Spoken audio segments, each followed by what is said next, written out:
We are here in the Projects Alpha Den, and I'm joined with SILAS. Hello. Hello.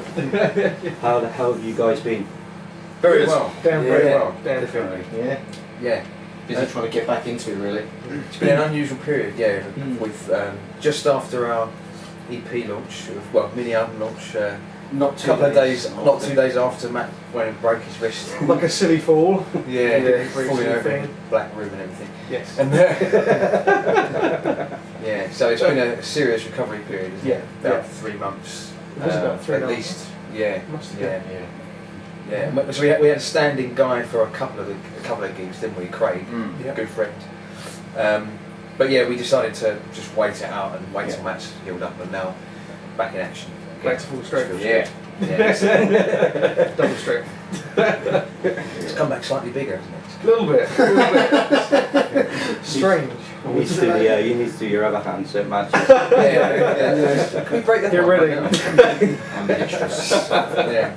I think the last time we saw you guys perform live was at the Red Raw Festival in Gravesend, which was it's surprising actually how time sort of flies. It goes quicker every year you go on with it. That was May. There was August. August. I was August. I think it was August, Definitely. September time. Yeah. Because remember you guys turning up, and especially yourself on your bike as well. Yeah. Yeah. It was a kind of the phase of it. It was super cool. Yeah, I know, mate. yeah. I don't really ride too much at the moment.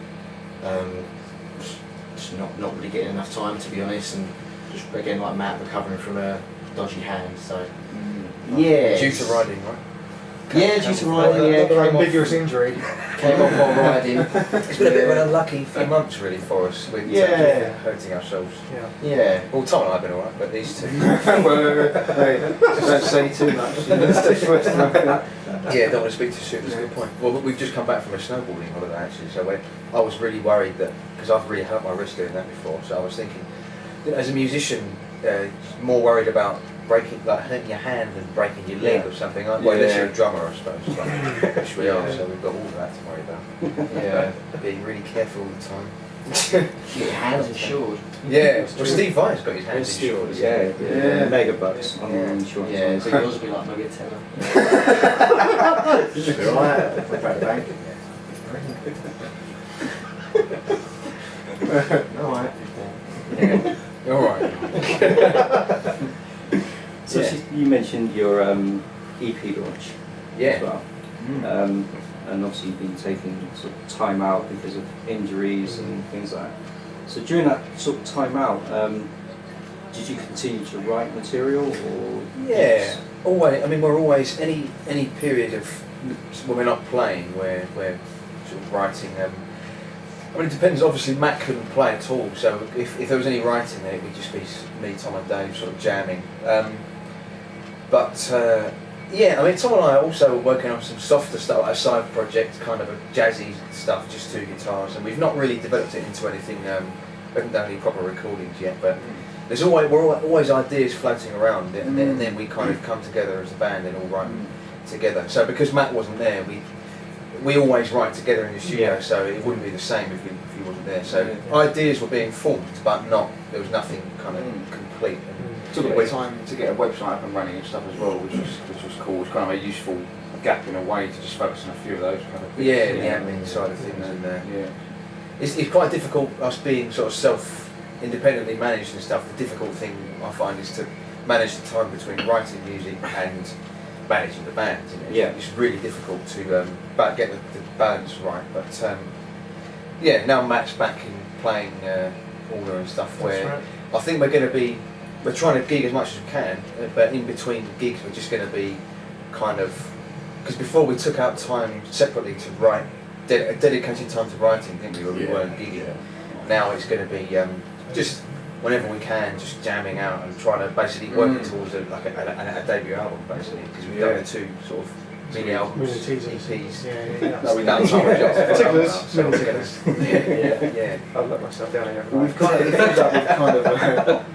kind of found the basis of the sound really now, doesn't it? In the sense Been like we had the- developing. yeah, we had the first EP and that was starting to get things together, exploring some different styles, and then this second one feels like it's really brought a lot of different styles together in much more of a kind of fluid way. If you see what I'm I saying. think people have mentioned actually that we've sort of tried to sort of hone in on our sound. When people heard the new sort of mini album EP, what do you want to call it, the new tracks that we've got, they said it sounded like us, and that was really quite nice because we were always struggling.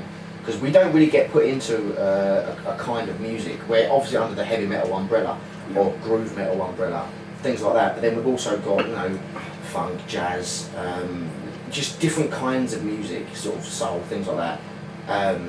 It's just hard. Yeah. It's really hard to get sort of It's placed an in one eclectic area. sound, but there's something that we're What was stuck. the way you described it, Mike?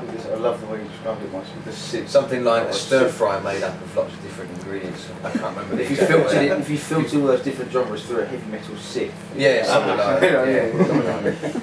Yeah. But then again, that's a good thing as well, because that stumps music journalists, because they cannot just go, right, you're that genre, you're that section of genre. Yeah, I think we found it goes one way or the other Yeah. though, because like we had a bigger label that saw us when we played the Underworld, and he really liked us, but he didn't like the fact that we didn't really have a sound, which I found really sort of very backwards to think. Yeah, like they want yes men, they want people to be able to sell music. They're not, by the sounds of it, they're not looking for anything new and exciting. They just want the same old to sell and make money, which, to be fair, which is pretty much what the industry's doing anyway, which is Well, they want a guarantee, don't they? They want something. It's a shame, yeah. But then I find that always the bands that I find have the most longevity and do the best are the ones that Do just what stick they to their want. heart. Yeah, Like Metallica, for example. I mean, to quote one of the most sort of loved and hated bands. I like them a lot personally, but every single album's been different, isn't it? They've always done something different with each just going album, for it. rather than stay doing the same thing. Yeah. But What I always think is, no matter whether you like it or not, I think you've got to respect them for the fact that they did what they wanted to do and try something new. They weren't afraid to. Yeah, I yeah. think it's ridiculous that people start to sort of hate on them and go against just because they didn't like what they did. You think, You've got to do music for what you want to do. Yeah. As long as you enjoy doing it. So that's why it comes across live. If you enjoy doing it live, people will get into it because they see, oh yeah, that's really good. Yeah. It might not be their thing, but you've got to sort of appreciate hard work, I suppose. Yeah. So. And it's the energy on the stage as well, which you guys give as well. It's constant. I love playing live. Yeah.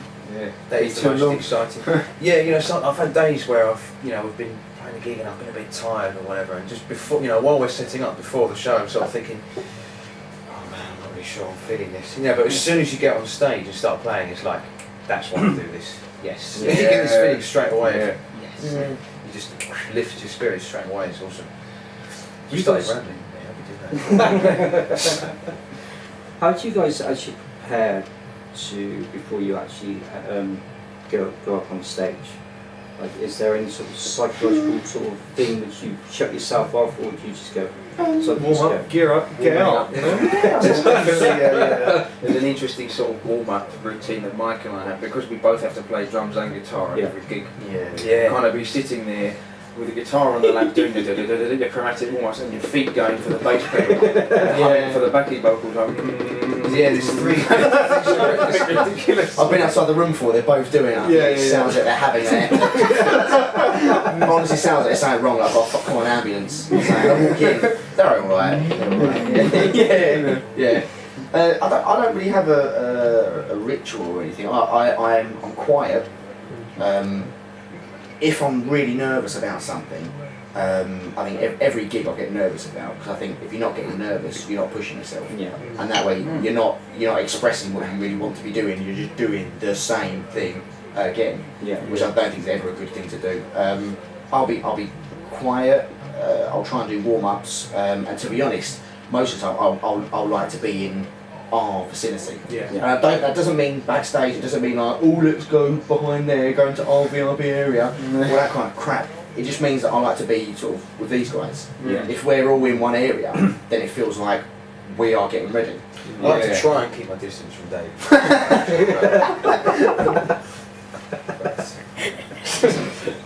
No, it's good always to be together, before we play. I must admit, there's one thing when we saw you perform at the Pandemonium Club. That was back in May. Was when you guys switched. Oh yeah. Because I was just getting the camera ready to take a photograph of you, and you went flying. That's not buggered, yeah. Do you find that really can surprise people who've never seen you perform before when that switch happens? It definitely can. Yeah, I think it does. Almost every time someone comes up and goes, "Oh, were you the guitarist or the drummer?"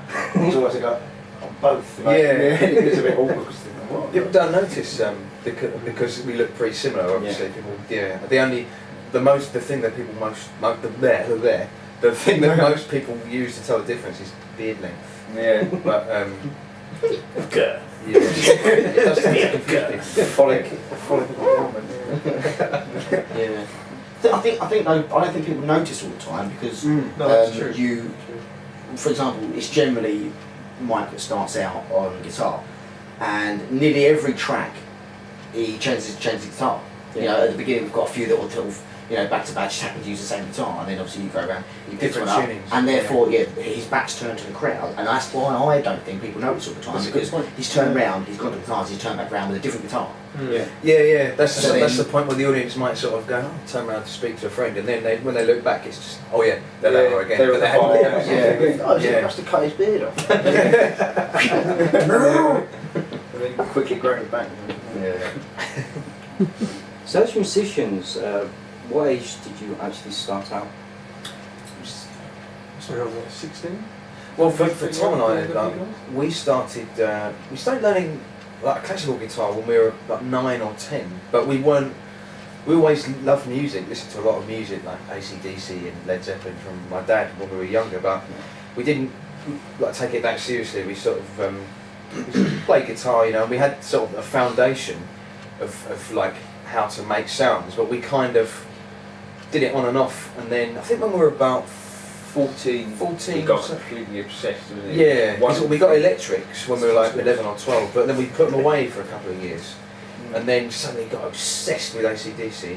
And so it was about 14 we started being serious musicians, actually learning, and then it was like every night playing for hours and hours. And then I started picking up the drums. I suppose you started sort of self-teaching the drums at about 14 because at the time we were playing with another guy in school that had never played the drums before, so you just Michael just sort of listened to it and decided that he could play and you could, basically. He just Well, it's AC/DC. figured it out. Drumming's not. Yeah, but and then we got into stuff like Led Zeppelin, Yeah, It's a bit more complicated. that's not a negative comment against AC/DC, by No, the way. I love AC/DC. It's,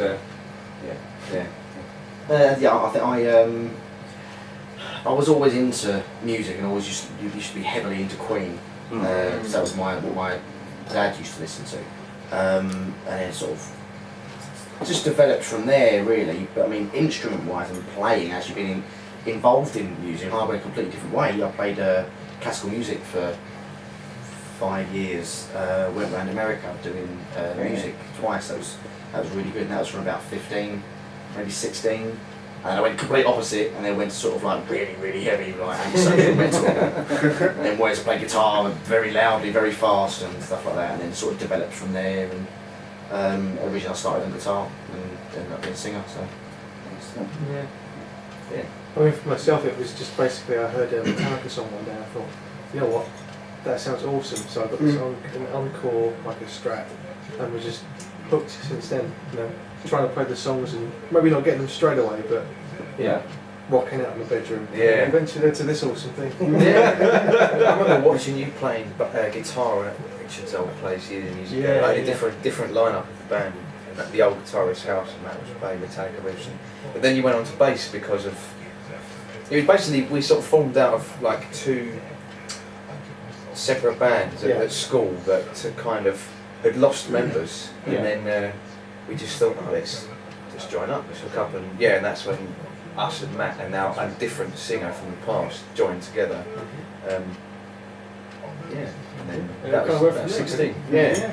Was it 16? I think we were about 16. 16 or 17. Yeah. You've a always lot been younger soft. then.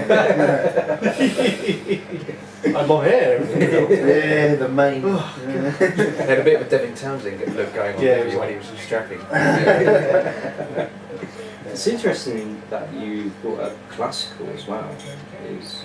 It seems to be there are quite a few guys out there who start off being classically trained or learning to play classical, then they switch into like the more brutal sort of heavy metal. Yeah. As well. It's quite contrasting. Yes. Yeah.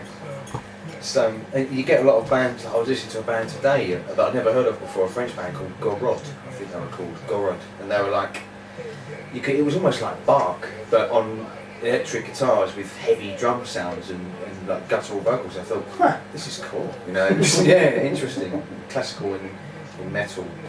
It's like rock tends to have more blues influence, doesn't it? And that sort of thing. And metal is a lot of the time from the drawing as well, obviously from rock as well and blues, but from classical as well, more so than rock. The harmony you sort of hear, it tends to be quite classical. But I mean, it's a generalisation. Obviously, bands mix it up in every sort of way that you possibly can. So it comes through as well within the music, because you then end up with your own unique sort of sound as well, where you can draw any of your musical influences in and then just blend it all and get that. Yeah. Well, here's Zoka on the radio. Just thinking of Buddies.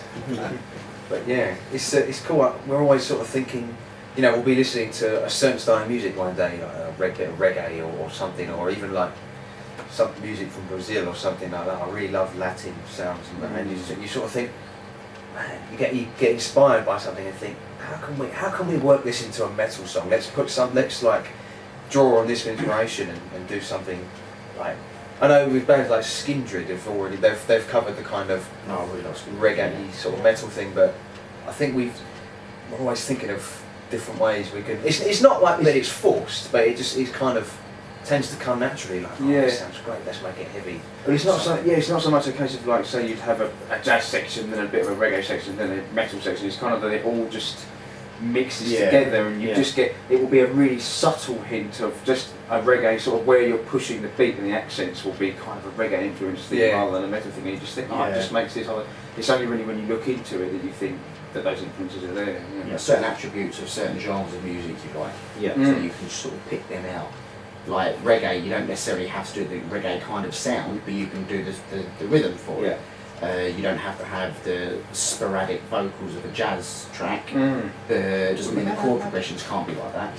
So I think we should get you doing some death metal scat.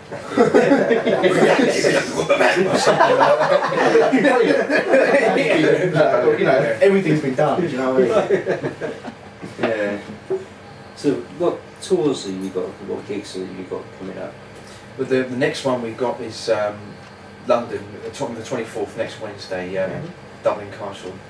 That's sort of our return gig because we haven't played for it's the first one since like so September. Really so it's a big one. And we've got at the moment, because we were out of action for a while, we weren't certain when Matt was going to be in playing condition again, so we sort of held off from booking too many. But we've got a bunch coming up. We've got April. Which is Dublin. We've got Oxford on the 4th of May. That's in a pub called the Wheat Sheaf. That's a local intimate venue. And the next ones are in June, I think. 8th of June we're playing at a place called the Green Room in Hertfordshire. 13th of June we're playing in Newcastle with Screamer, friends of ours, great band. And there's more in the works that I'm kind of going through the process of booking up the gigs. It's the help for not help heroes. It was the oh yes, there was a friend of ours who comes to a lot of local gigs. He's ex-service thing. He's very nice guy. He's just recently asked us to play a charity show. What's the name of the? I think it's. I feel terrible. I can't remember the acronym of the. Army, I think. Soldiers of lost. It's a less well-known charity than like Help for Heroes, but it's a similar kind of thing. I think, and he's trying to raise awareness for it. So we're going to jump on that, really. We're going to play that. I think Cremated, Wretched Soul, possibly Zoka, a load of the local bands from our sort of area should be playing it. Should be good. it'd be good to sort of get back on the scene again. Yeah. So to Yeah. speak. 'Cause it's been a while sort of for all of us really. Yeah. Sort of not Don't doing like it, so to to be out speak. of it. I mean, it's been quite nice in another way because I think you can get lost in performing, and I think it's nice to actually sometimes step back and think, okay, so this is what I like about music again. You know, it's good to actually think, oh, okay, I'm just going to listen to music for a while. You need both sides of it. You do, you really do, you really do. I don't think musicians listen to music enough. I can't say that I do it enough personally. That just sit down and listen to music or go out and buy music. Yeah. I shall say on the way up here, I went for a couple of months of just buying lots of CDs because I hadn't done it for a while. And to be honest, I just felt guilty Yeah. of being in the industry. Oh, well, we're trying to sort of make money, but we're trying to sort of just advertise us.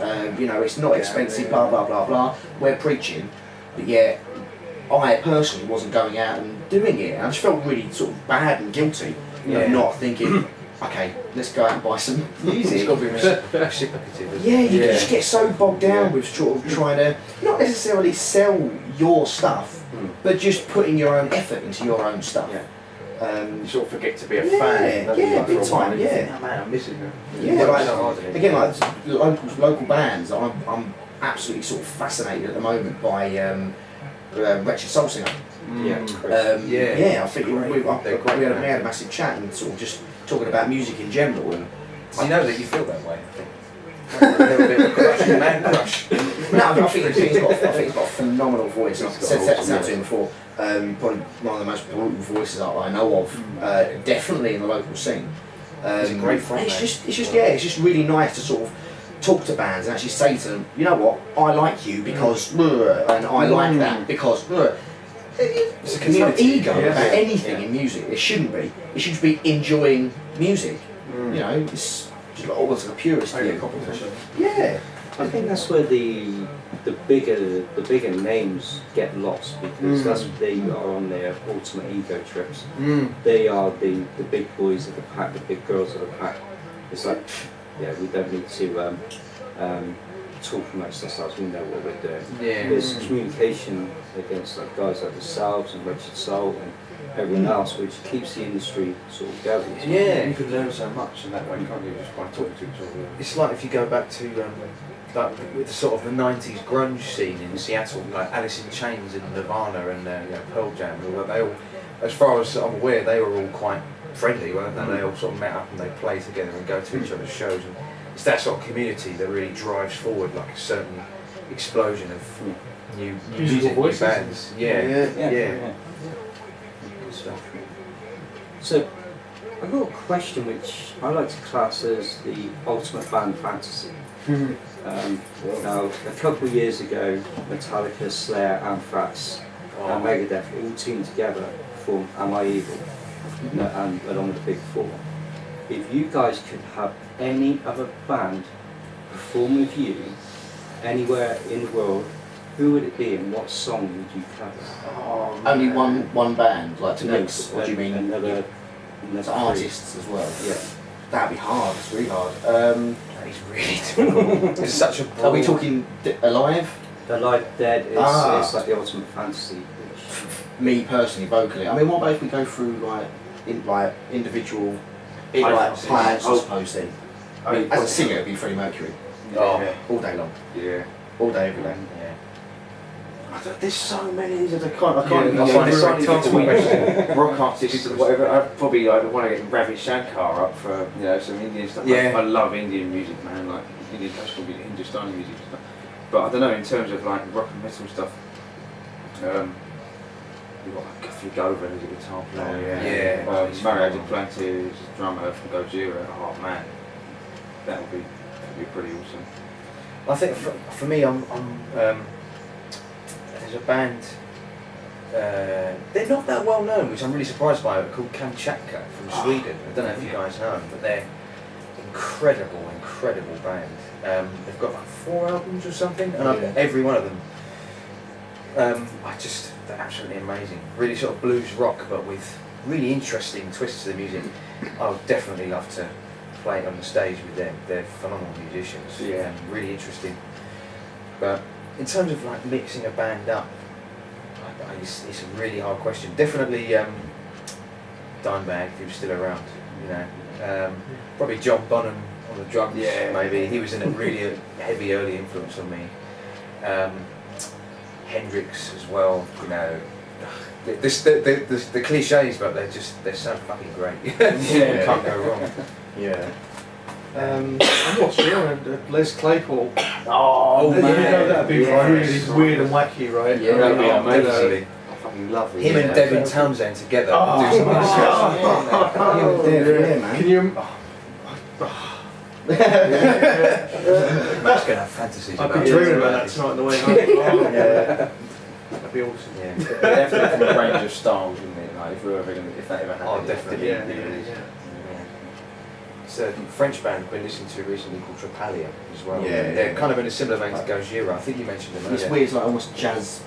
It's like swung thrash, I mean, it's weird. metal. Yeah. Metal with a really, not many metal bands do it, but they've got this instead of being a straight rhythm. Yeah, it was also like a military kind of feel, like a constant walking kind of feel. Yeah, Quite oh, odd, yeah, yeah. Swung. Yeah. like a boogie sort of almost. Yeah, boogie metal. Yeah, yeah. Dirty boogie. I'll tell you Yeah. what, ZZ Top. Ah, ZZ Yeah, Top. yeah, Yeah. yeah. Oh, could see her in Billy some- Gibbons, some right? band. Yeah. Joe Bonamassa, guitarist yeah. wise and singer wise. Glenn Hughes is a singer as well. He's pretty insane. Yeah, is he Black singing Country Black Union. Union? Yeah. Fuck. Yeah, He's got yeah. Incredible. Really Yeah, amazing range. Yeah. man. Yeah.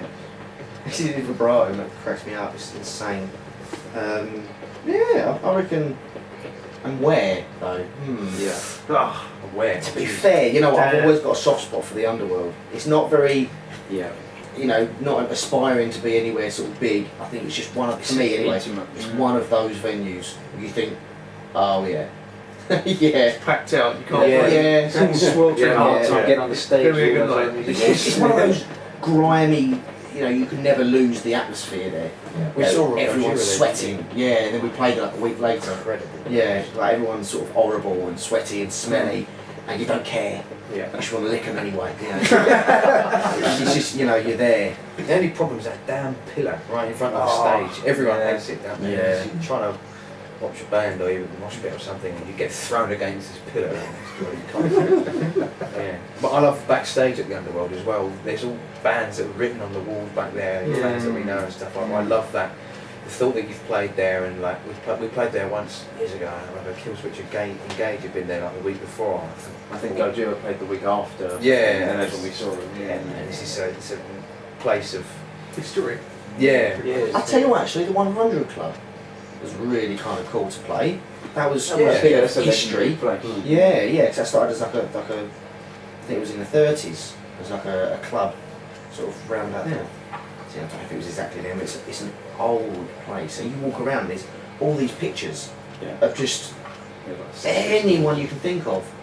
Yeah, it's really cool. We played there. That was really That was a cool. weird gig because we couldn't find the Yeah. back sort of alley, the entrance, and so we were panicking and got there really like not late, but Just definitely just late in in time. terms of setting Yeah. up because we had like 10 minutes to get all the gear in. Rushing set it up, and then it was like set up and go straight away. No time for sound. It was like line checks. And Barely even like I time. don't think anyone turned my amplifier over the first song. Yeah. I'm not sure. Where's the bass, guy? It turned out cool though. You know, Yeah, well, it was you good. feel really stressed and you're like, "Argh," and then when you start playing, it all just kind of channels into Yeah, enjoyment. you almost go on to, I don't know, like, not into character mode, because you're never really playing a character, but you go into your own person, I suppose. You Yeah. go into you, and it's, yeah, your own sort of expression.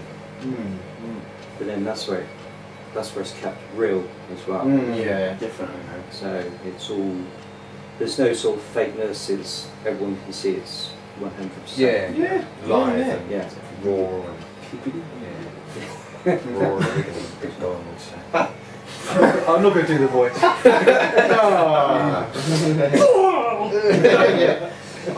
Yeah. Too dry from coffee. I can't do it. Still got stage fright. I feel what? Yeah. Can't fall. It's pretty good, man. I'll get up on stage next time and we'll do We're not we'll do, geeks. we'll do a David Smeagol kind of sing off. Yeah, Maybe. maybe. Maybe. They're massive gigs. So obviously you got your a couple of the like your EP and stuff out. Have you got any release dates for future material? Not at the moment. It's still very much in the sort of writing. We want to get just loads of material for a debut album. I mean, I think the goal is to have it written and recorded like before the end of the year. Definitely. Yeah, I'd say. Time for that. Yeah, because it's just doesn't just want to get new stuff out there. Yeah. Just putting it together. All hail the riff. Yeah. So what? I don't know. I think it would work with you guys as well. It's obviously you've got quite a lot of musical influence, like influences coming through from the jazz to the classical to the reggae and stuff like that. Have you ever thought about doing acoustic numbers? Yeah, well, we have. Funnily enough, we've done it a bit in the past. We started playing at this local thing called Sync Up and Bexley Guitar Society. It was me and Tom were just doing some instrumental sort of jazzy stuff in there, just 2 guitars. But then they gave us a sort of feature slot of the night, because it starts with an open mic and then there's like a featured act.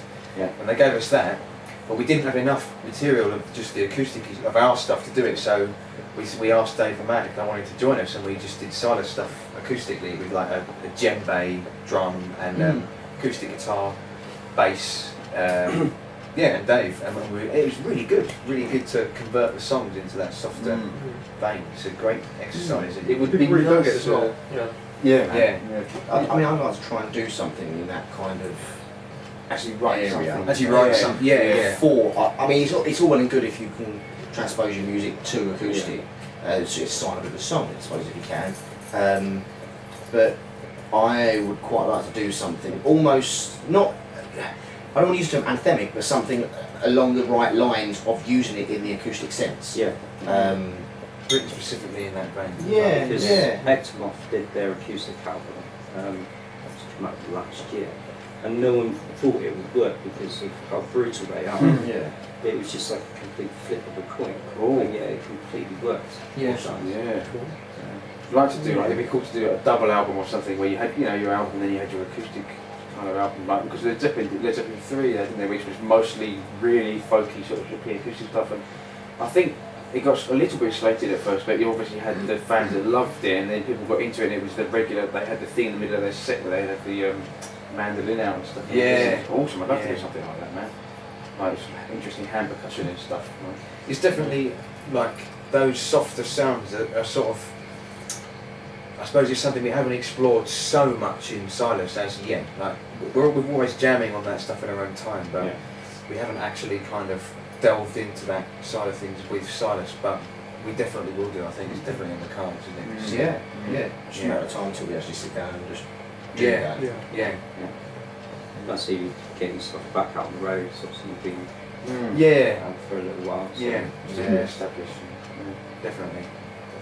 I don't think anyone's going to ever forget the name anyway. I'm not. So you mentioned earlier about a website. What's the address? Oh, it's www.silasbanduk.com, and it's all just one word, silasbanduk.com. And it's everything, basically everything you could need to find is on there. You've got the YouTube stuff, Facebook, SoundCloud, and Twitter, and all that, and everything. And you can listen to the CDs on, to the songs on there. There's a link to buy the CD at Bandcamp. I think, and, it's like the central hub. So. So you go, you've got no excuse. Check these guys out. Damn right. Up and coming gigs. Check out the Facebook page. I know you've got some dates up on there as well. Yeah, we do. So just get out, see these guys, and see if you can spot the switch. What's the switch? Maybe we'll give you like a free CD or something. I don't know. But guys, it's been absolutely brilliant. Thank you so much for coming to. Thanks for having us. Thank you very much. Absolutely brilliant chat with you, and hopefully we will get to see you on the road during the course of this year as well. We'll stay in touch. Get out there, so it's definitely. Thanks, man. Thank you very much. Cheers. Thanks, man. Thank you very much.